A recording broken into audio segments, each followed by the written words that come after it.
ఈ కథ నచ్చితే లైక్ చేసి సబ్స్క్రైబ్ చేసుకోవడం మర్చిపోవద్దు. ఇప్పుడు కథలోకి వెళ్దాం. రానా కోపంగా అరవి వైపు చూశాడు. ఆ చూపు చూసిన అరవికి గుండెల్లో ఏదో ముళ్ళు గుచ్చుకున్నట్టు అనిపించింది. సుశాంతి రానా వైపు చూసి, ఏంట్రా ఎవరతను? అరవి అని సుశాంతి ఇంకా ఏదో చెప్తుంటే, పద్ధతి గల అమ్మాయి కదా అమ్మా, అందుకే ఇలా చేస్తుంది, పదండి, నాకు ఆఫీస్కి టైం అవుతుందని కోపంగా ముందుకు కదిలాడు. తన కొడుక్కి ఎందుకు కోపం వచ్చిందో అర్థం కాక రానా వెనక్కి శేఖర్ సుశాంతి వెళ్ళారు. రానా మాటలకి అరవికి ఎంతగానో కోపం బాధ రెండూ వచ్చాయి. వెంటనే పార్దుని విసురుగా వెనక్కి నెట్టి చాచిపెట్టి రెండు చెంపలు వాయించింది. శక్తి షాక్గా చూశాడు. పార్దు బాధగా, అరవి షటప్, ఎంత ధైర్యం నీకు, నన్నే ముట్టుకున్నావు, నువ్వంటే నాకు ఇష్టం అరవి. కోపంగా పార్దు షర్ట్ కలర్ పట్టుకుని ఏడుస్తూ నెత్తి బొప్పి కట్టేలా మొట్టికాయలు వేస్తూ, నేను చెప్పానా నువ్వంటే నాకు ఇష్టమని? ఎందుకు ప్రతిసారి నన్ను ఇలా చులకన చేస్తావు? నీ విషయంలో ఎంత తప్పు? నేనేం చేశానని? నేను చెప్పానని నేను లవ్ చేస్తున్నానని చెప్పు, నేను చెప్పానా? శక్తి చుట్టూ చూశాడు. మీడియా కూడా ఉండడంతో కంగారుగా, ప్రియా ప్లీజ్ వెళ్దాం కదా, పబ్లిక్లో గొడవ ఎందుకు చెప్పు ప్లీజ్ శక్తి, వీడు పబ్లిక్లో నన్ను హక్ చేసుకొని అలా బిహేవ్ చేయడం తప్పు కదా? తప్పే, కానీ ఇక్కడ ఎందుకు రచ్చా? లేదు శక్తి, అసలు వీడు చేసిన పనికి అని ఏడుపు ఆపుకొని ఇంకోసారి నా జోలికి వచ్చావంటే మాత్రం పోలీస్ కేసు పెడతాను. పార్దు బాధగా, నువ్వు నన్ను కొట్టినా తిట్టినా ప్రేమించడం మాత్రం మానను. అరవి కోపంగా చూసి, నీతో గొడవ పడడం కూడా వేస్ట్ అని కోపంగా బయటకు నడిచింది. ప్రియా ముందు కారెక్కు. లేదు శక్తి, నేను క్యాబ్లో వెళ్తాను. రానా మాటలకి బాధపడుతున్నావా? లేదు సార్ కరెక్ట్గానే అన్నారు, తప్పు నాదే. అరవి ముఖం ఏడవటం వల్ల రెడ్గా అయిపోయేసరికి శక్తి బాధపడ్డాడు. ప్రియా నా మాట విని కారెక్కు. లేదు శక్తి అని ఏడుస్తూ కళ్ళు తుడుచుకుని, నేను ఆఫీస్కి వచ్చేస్తాను, నువ్వు వెళ్ళు. సార్ పేరెంట్స్ వచ్చారు కదా, ఇప్పుడు వాడు కూడా ఆఫీస్కి వస్తాడులే, అసలే ఇంపార్టెంట్ మీటింగ్ ఉంది, నువ్వు లేట్గా వస్తే ఇంకో కోపంగా అరుస్తాడు, ముందు పదా. అరవి కామ్గా కారెక్కింది. పద్ధతి గల అమ్మాయి కదా అమ్మా, అందుకే అలా చేస్తుందన్న మాట గుర్తురాగానే అరవి బాధగా విండో బయటకు చూసింది. సారీ అరవి, వాడేదో కోపంలో అలా అన్నాడు. పర్లేదు శక్తి, ఒకసారి కార్ షాపింగ్ మాల్ ముందు ఆపవా అని ఆలోచిస్తూ మాల్ ముందు కారు ఆపాడు. అరవి కారు దిగి మాల్ లోపలికి వెళ్ళింది. అసలు ఏంటి వీడు అరవిని అంత మాట అన్నాడు? చా, ఈ పార్దుకి ఇచ్చిన కోటింగ్ సరిపోలేదు. అయినా ప్రియా కొట్టినా కూడా వాడు ఏంటి నార్మల్గా ఉన్నాడు? సంథింగ్ ఏదో ఉంది, వీడేదో గట్టిగానే ప్లాన్ వేశాడు అనుకుని రానాకి ఫోన్ చేశాడు. రానా కల్ కట్ చేయడంతో వీడు ఆఫీస్కి వచ్చేసినట్లున్నాడు అనుకుని మాల్ వైపు చూశాడు. ఎప్పట్లానే జీన్ అండ్ టాప్, మెడలో స్కార్ఫ్ వేసుకొని తన స్టైల్లో రెడీ అయ్యి బయటికి వచ్చింది. శక్తికి బాధ అనిపించింది. అరవి వచ్చి కార్లో కూర్చుని, శక్తి కార్ పోని, మీటింగ్ టైం అవుతుంది కదా, ఎందుకు డ్రెస్ చేంజ్ చేసావు, నాకు అలవాటు లేనివి ఎందుకు వేసుకోవటం అనిపించింది. కొన్ని ఇష్టాలు మనసుకు కష్టంగా ఉన్నా వదులుకోవాలి శక్తి. పార్దు నిన్ను హక్ చేసుకున్నాడని డ్రెస్ చేంజ్ చేసావా? అరవి ఏం మాట్లాడలేదు. మౌనంగా ఉండేసరికి శక్తి కారు పోనిచ్చాడు. కాసేపటికి కారు ఆఫీస్ ముందు ఆగటంతో ఇద్దరు ఆఫీస్ లోపలికి వచ్చారు. ప్రియా చెప్పు శక్తి, రానా ఛాంబర్లో మీటింగ్కి సంబంధించిన ఫైల్ ఉంటుంది, నువ్వు వచ్చినప్పుడు మీటింగ్ రూమ్కి తెచ్చేయి, నేను మిగిలిన వర్క్ చూసుకుంటాను. సరే శక్తి అని రానా ఛాంబర్కి వెళ్ళింది. చైర్ ఖాళీగా ఉండటంతో అతను ఇంకా రాలేదని అర్థమైంది. ఫైల్ తీసుకొని వెనక్కి తిరిగింది. అప్పుడే లోపలికి వచ్చాడు రానా. అరవి ఏం మాట్లాడకుండా ముందుకు వెళ్తుంటే, నేను మీటింగ్కి రానని శక్తికి చెప్పు, వాడిని ప్రజెంటేషన్ ఇవ్వమను. సరే సార్, నువ్వు ఫైల్ ఇచ్చి తొందరగా రావాలి, సైట్ దగ్గరికి వెళ్ళాలి, అక్కడ వర్క్ ఎలా జరుగుతుందో చూడాలి అంటాడు. సరే సార్, అతను ముఖం చూడకుండానే ఆన్సర్ ఇచ్చి మీటింగ్ రూమ్కి వెళ్ళింది. శక్తి ఫైల్, వాడు రాలేదా? ప్రజెంటేషన్ నిన్నే ఇవ్వమన్నారు, సార్ సైట్ దగ్గరికి వెళ్ళాలని చెప్పారు. అవునా, సరే నువ్వు వెళ్తున్నావా? అరవి నువ్వు ముందు నార్మల్గా ఉండు. సరే శక్తి అని రానా ఛాంబర్కి వచ్చి, సార్ ఈ ఫైల్ మీద సైన్ చేయండి. అప్పటి వరకు కూర్చున్న రానా పైకి లేచి అరవి ముఖం చూశాడు. రెండు కళ్ళు ఏడవటం వల్ల వాచిపోయి ముఖమంతా కందిపోయి పొద్దున ఆమె ముఖంలో ఉన్న సంతోషం, ఆ సిగ్గు ఏం కనిపించడం లేదు. టేబుల్ మీద ఉన్న ఫైల్స్ అన్నీ సర్దుతూ కొన్ని ఫైల్ రానా ఎదురుగా పెడుతుంది సైన్ చేస్తాడని. రానా కామ్గా డోర్ క్లోజ్ చేసి ఆమె వెనక్కి వచ్చాడు. ఏడ్చావా? ప్రియా అరవి ఏం మాట్లాడలేదు. సైన్ చేయండి సార్, సైడ్ దగ్గరికి వెళ్ళాలన్నారు కదా. అతను ముఖం చూడకుండానే ఆన్సర్ ఇచ్చింది. అరవి ముందుకు వచ్చి టేబుల్ మీద పెట్టిన ఫైల్స్ అన్నీ పక్కకు నెట్టి టేబుల్ మీద కూర్చొని ప్రియా మాట్లాడు, చెప్పండి సార్ అని అతను పక్కకు నెట్టిన ఫైల్స్ తీస్తుంటే ఆమె చేతిని పట్టుకుని కోపంగా తన మీదకి లాక్కున్నాడు. అరవి ఏం మాట్లాడలేదు. రానా ఫేస్ చూడకుండా ఫేస్ పక్కకు తిప్పుకుంది. ఒకసారి నా వైపు చూడు. ఎందుకు సార్? పద్ధతి గల అమ్మాయిని కదా, నన్ను ముట్టుకుంటే నా పద్ధతి మీకు అంటుకుండింది. వెంటనే రానా ఆమె 2 చెంపలు పట్టుకుని తన ఫేస్ దగ్గర తీసుకొని, ఏంటి ఓవర్ చేస్తున్నావు? వాడు పబ్లిక్లో హక్ చేసుకుంటే నాకు మండదా? ప్రియ ఏడుస్తూ, నేను ఏమైనా కావాలని చేశానా? అదంతా నాకు తెలుసా వాడు వస్తాడని? నేను ఏమన్నా కలగన్నానా చెప్పు? నేను హక్ చేసుకున్నానా వాడిని? ఆమె కన్నీటి బొట్లు అతని చేతిని భయపడుతున్నాయి. వాడు అసలు నిన్ను ఎందుకు హక్ చేసుకోవాలి? అది కూడా పబ్లిక్ ప్లేస్లో. చూసేవాళ్ళు నీ గురించి ఏమనుకుంటారో తెలుసా? ఏమనుకుంటారు? బరితెగించిందంటారు. ఆమె బుగ్గలు మరింతగా పట్టుకొని, ఏంటి ఆ మాటలు? నా గురించి నువ్వు అనుకున్నదే చెప్పాను.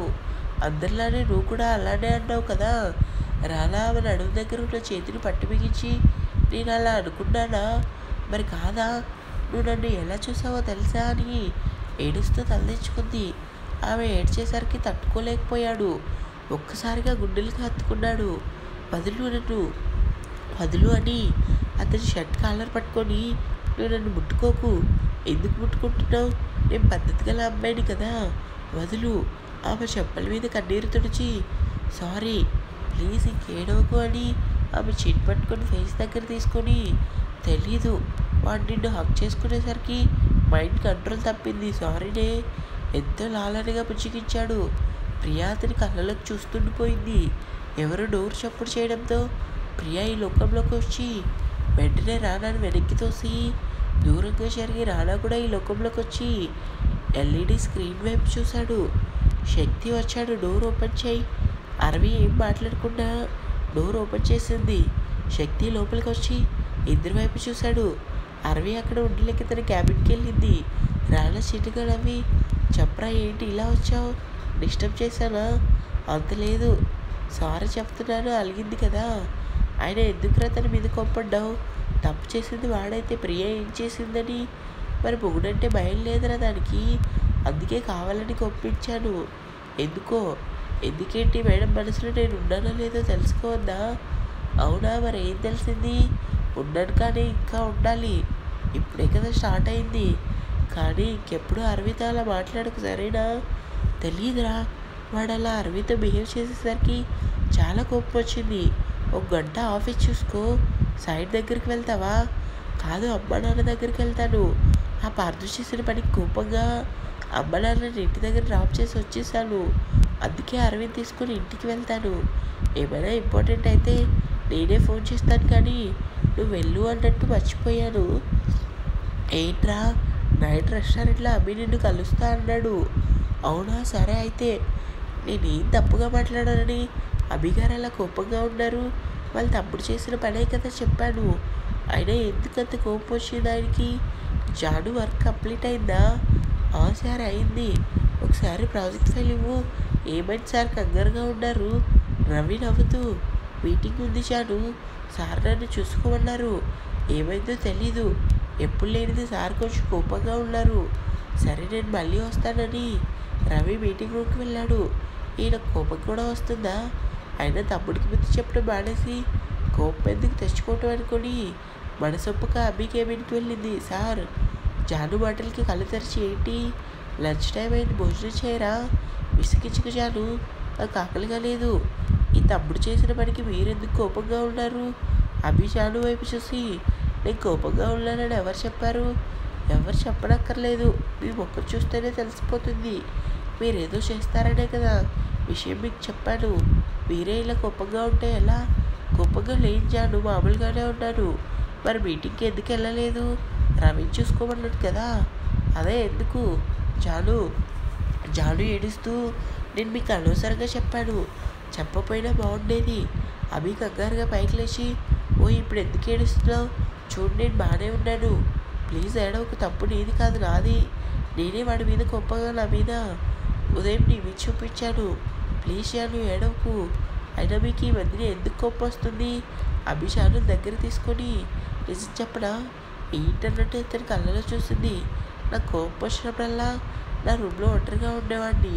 నిన్ను చూస్తే చాలు నా కోపం ఏంటి నా ప్రతి ఫీలింగ్ నీ మీదే చూపించాలనిపిస్తుంది. ఎందుకంటావు?